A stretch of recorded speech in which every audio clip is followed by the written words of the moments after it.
नमस्कार,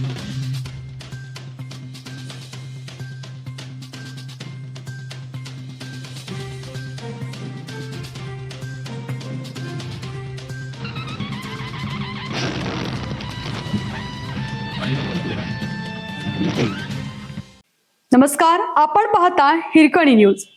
हिरकणी न्यूज प्रत्येक क्षण ताज्या घडामोडी आणि महत्त्वाच्या प्रत्येक बातमीसाठी नेहमी तत्पर. भटक्या कुत्र्यांचा बंदोबस्त करा, अन्यथा अधिकाऱ्यांवर कारवाई. सर्वोच्च न्यायालयाच्या आदेशानुसार भटक्या कुत्र्यांचा उपद्रव रोखणे आणि त्यांचा बंदोबस्त करण्याबाबत दिलेल्या सूचनांचे पालन न केल्यास दोषी अधिकाऱ्यांवर कारवाई केली जाणार आहे.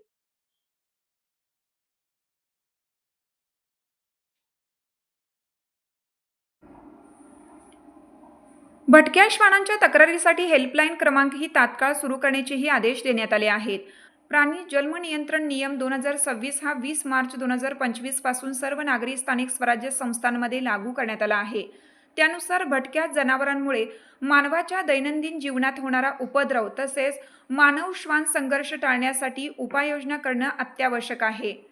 दरम्यान सुमोटो रिट याचिकेवर सर्वोच्च न्यायालयाने दिनांक 19 मे 2026 रोजी दिलेल्या अंतरिम निर्णयानुसार नगरविकास विभागाने सर्व महापालिका, नगरपालिका, नगरपंचायतींना भटक्या कुत्र्यांच्या नियंत्रणाबाबत कार्यवाही करण्याचे पुन्हा आदेश दिले आहेत.